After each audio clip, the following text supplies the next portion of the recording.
Some stories begin with a memory. This one begins with all of them. And with a man who wakes up every morning remembering, in perfect, unforgiven detail, every day he has ever lived. But on an afternoon in the summer of 2019, Daniel Harper found something much stranger. A memory that wasn't there. A silence in a mind that had never known silence. And inside that silence, the truth about a crime his own family spent decades trying to bury. Daniel was born in Ohio, to a quiet family in a quiet town that never expected anything unusual to happen to them. But by the time he turned 10, unusual had a name. Hyperthymesia, a condition so rare only a handful of people on Earth have been documented with it, but Daniel never used that word. He simply said, "I don't forget." Not birthdays, not the smell of winter mornings, not the sound his father made the day he slammed the back door for the last time, not even the exact pattern of sunlight on a classroom floor in 1993. His memory didn't feel like recalling, it felt like reliving. Every emotion, fresh, every wound, still bleeding, every joy, uncomfortably bright. People told him it was a gift, but like all gifts that shine too brightly, it cast an equally long shadow. It began with a cardboard box. Daniel was cleaning the attic of his childhood home after his mother was moved into hospice care. The light was dusty, golden, the kind of light that makes you feel like you're standing inside a faded photograph.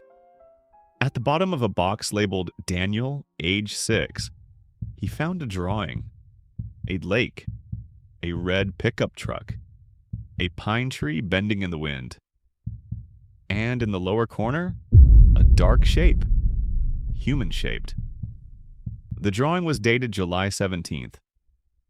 Daniel stared at it for a long time, because he remembered July 16th, and July 18th, and every day before and after. But he did not remember July 17th, not a single second. A hole in a mind built without holes. And for Daniel, that wasn't just strange. It was terrifying. Daniel tried to force the memory back. He closed his eyes. He breathed slowly. He repeated the techniques researchers once asked him to perform in labs. Nothing. He tried again. Still nothing. It felt like touching the edge of a cliff in pitch darkness. Something should be there, but your hand finds only air. For a man who remembered the number of knots in the wooden table where he ate cereal at age 7, the absence of a single day felt unnatural, impossible. Wrong. So, Daniel did what he always did when confused. He went to the library where he worked, sat at his old wooden desk, and began searching missing person reports.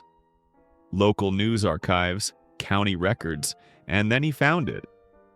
A girl named Emily Grayson, age 19, vanished in the summer of that same year, last seen near Larkspur. Find me at the lake. The red truck was there, and then the void. 2 miles from Daniel's childhood home. The case went cold within weeks. No suspects, no motive, no witnesses. Officially, it was labeled presumed accidental drowning. But Daniel stared at the grainy photograph of the girl, her smile too bright for the resolution of the scanned newspaper page. And he felt something. Not a memory. A pull. Like the shape in the corner of his drawing was finally turning its head to look at him. Larkspur Lake was smaller than he remembered, quieter. The kind of place that holds tragedies so gently they become part of the landscape. Daniel stepped onto the shore, and the world broke open. A flash.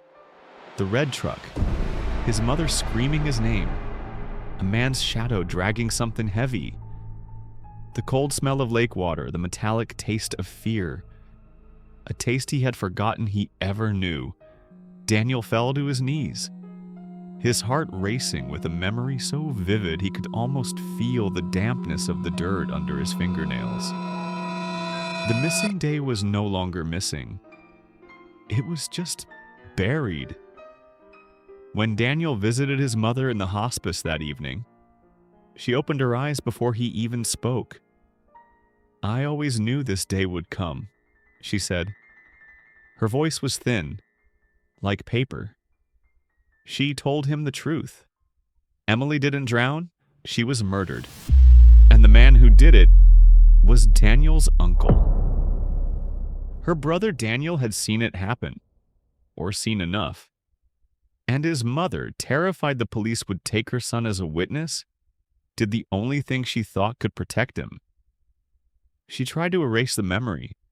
Therapists, medication, isolation, anything to bury the truth inside a boy whose mind couldn't forget anything except the one thing that mattered most.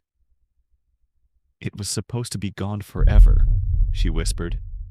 "But nothing stays gone with you. Nothing." Daniel spent the night alone in his car outside the hospice. The moonlit windshield reflected his face back at him, a face that suddenly felt older, heavier. Every memory he ever carried was now accompanied by this one. The screams, the panic, the red truck, his mother's trembling hands. He realized something cruel. Memory isn't just a record, it's a responsibility. And his responsibility was no longer just to himself. Daniel walked into the police station. He told detectives everything he remembered, in a timeline so precise they didn't know whether to be amazed or unsettled. They followed his directions to the lake, through the pine trees to the bent trunk, 7 steps north, 4 steps east. They found human remains exactly where he said Daniel had solved a murder he was too young to understand and too cursed to ever forget. Today, Daniel says he still remembers that day, but not as a nightmare, not as a burden, not even as punishment. He remembers it as proof that the past doesn't disappear. Not really, it waits, it breathes, it presses its fingers against the walls we build to keep it out. And sometimes it finds a way through. People think the worst memories are the ones you can't forget, Daniel told me once. But the real danger is the memories you're not allowed to remember. If memory is a map, then Daniel's life is a coastline shaped by storms. A reminder that the truth, no matter how deeply buried, always leaves a shape in the sand. And in the end, what defines us is not the things we remember, but the courage to face the things we've tried to erase. In the end, Daniel taught me something I didn't expect. Something quiet but heavy. The kind of truth that doesn't shout but lingers. He said that memory is not a storage room. It's not a timeline. It's not even a story. It's a mirror. One that sometimes shows you what you were, and sometimes what you're afraid you still are. Most of us live protected by forgetting, by the soft erosion of time, by the mercy of blurred edges, by the comfort of fading. But Daniel walks through life with everything intact. Every emotion, every wound, every mistake, every love, every loss, all of it, forever present. And one night, as we stood outside the hospice after visiting his mother, the air cold, the stars sharp, he told me, people think remembering everything would make life clearer, but clarity isn't peace. Clarity is responsibility. I asked him if he ever wished he could forget. He smiled gently, almost sadly. Forgetting doesn't erase the truth, he said. It only hides it, and hidden things don't stay quiet. Maybe that's the real lesson here. Not that the past can haunt us, but that it wants to be understood. It wants to be seen. It wants to be carried carefully, honestly, by someone strong enough to hold it. Someone like Daniel. So, if memory is a burden, it is also a path, a compass, a reminder that even the darkest moments have something to teach us.